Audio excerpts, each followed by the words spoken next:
Maya's hand froze on the doorknob the second she heard the floorboard creak behind her.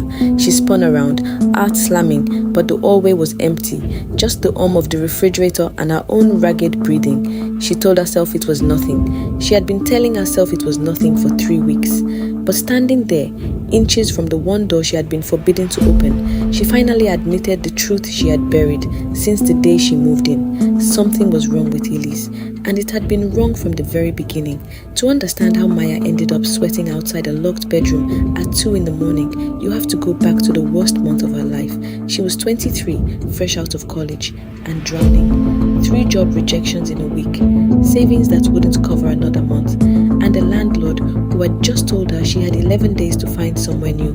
She was scrolling listings on her cracked phone screen, eyes burning, when she saw it. A furnished room, great neighborhood, rent so low it didn't make sense. She typed a short message, expecting nothing. The reply came in under 2 minutes. "Hi Maya, I have a really good feeling about you. The room is yours if you want it. When can you move in?" Maya laughed out loud in relief. She didn't stop to wonder why a stranger had a good feeling about her from one sentence.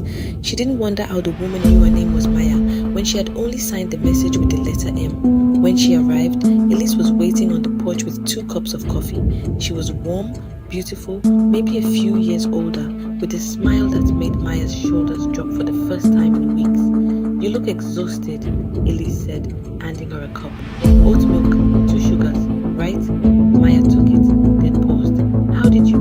"Lucky guess," Elise said quickly, already pulling her inside. "Come on, let me show you home." That was the first one, the first red flag. Maya felt it flutter in her chest. Then she crushed it. She was tired. The coffee was good. The rent was a miracle. Who cared how the woman guessed her order? The first few days felt like a dream she didn't deserve. Elise cooked dinner every night. She left little notes on the mirror. She remembered things Maya barely remembered telling her. And slowly, so slowly, Maya almost didn't notice. The warmth started to feel like weight. "You were home late last night," Elise said one morning, not looking up from her tea. "I went out with a friend from school," Maya said. "Rebecca?" Maya's spoon stopped halfway to her mouth. "I never told you her name." Elise smiled. "You must have. You talk about her all the time." She slid a plate across the table. "Eat, you're getting thin." But Maya hadn't talked about Rebecca, not once. She was sure of it.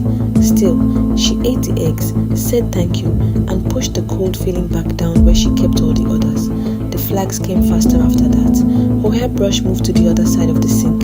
Her books rearranged on the shelf, suddenly in a different order. A photo of her late mother she kept in her drawer, now propped neatly on the nightstand, facing the bed. "Did you go in my room?" Maya asked one evening, trying to keep her voice light. Elise looked genuinely hurt. "Of course not. Why would I do that? My mom's photo. It was in the drawer. Now it's out. Maybe you took it out and forgot." Elise reached across and squeezed her hand. "You've been so stressed, sweetheart. You forget things. Let me take care of you." And the terrifying part was that Maya almost believed her. Maybe she was losing it. Maybe the stress had finally cracked something. That night she lay awake, replaying every odd moment until she heard the soft click of her bedroom door. She kept her eyes shut. A shape stood in the doorway, watching for 1 minute, 2. Then it whispered, so quietly she barely caught it. "Soon." In the morning, Elise was bright and cheerful, frying bacon, humming. Maya said nothing about the night, but her hand shook around her coffee cup, and for the first time, she started counting the days until she could afford to leave. If your heart is pounding right now, do me a favor and hit that subscribe button, because what Maya found behind the locked door changed everything. The breaking point came from a neighbor. Maya was carrying groceries up the steps when an older woman from next door stopped her, eyes nervous. "You're the new girl living with Elise?" "Yes." The woman lowered her voice. "What happened to the last one, the girl before you? She was here one day and gone the next. No goodbye. Left all her things." She glanced at the house. "You seem sweet. Just be careful." Maya stood frozen on the steps as the woman hurried away. The last roommate. Elise had never mentioned the last roommate. She had said the room had been empty for months. That was the night Maya decided to open the door. Elise had gone out, said she'd be back by midnight. The locked door sat at the end of the hall, the only door in the house Maya had never seen inside. Elise had laughed it off weeks ago. Just storage, boring stuff. Don't bother. But the key was hanging on the hook by the kitchen, the way it always was, and Maya's hands were already moving. The lock turned with a soft click.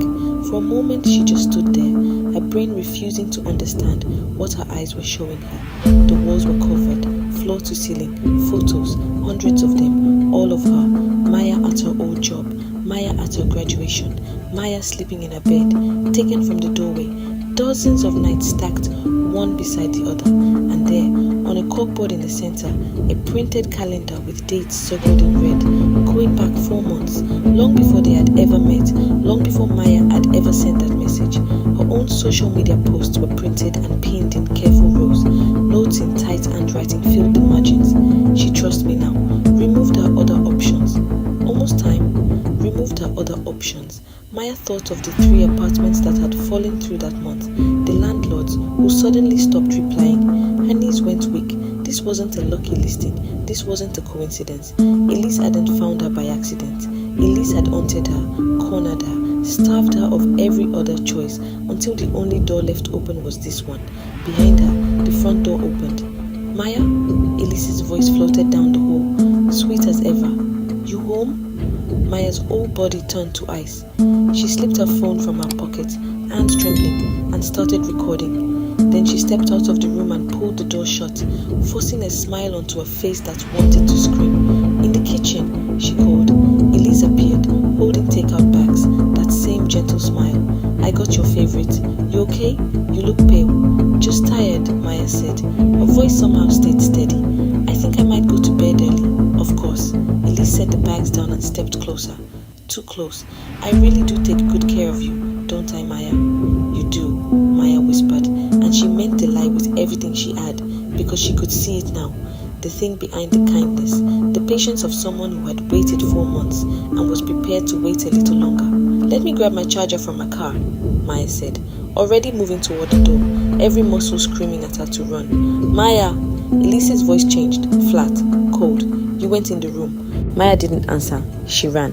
She hit the street barefoot, phone clutched to her chest, the recording still running, and she didn't stop until she was 3 blocks away, pounding on a stranger's door begging them to call the police.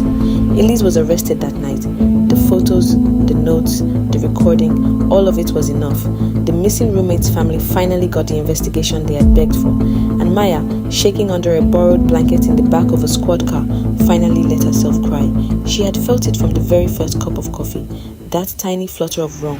She had felt it 100 times after, and 100 times she had crushed it because the rent was cheap and she was tired and she wanted so badly to believe that something good had finally happened to her. So here's the question, and I want your honest answer in the comments below. If you had been in Maya's shoes, broke and desperate and exhausted, would you have ignored the red flags too? Be honest. Drop your answer below. Hit that like button if your heart is still racing. And subscribe right now, because the next story will keep you up at night. Trust your gut. It always knows before you do.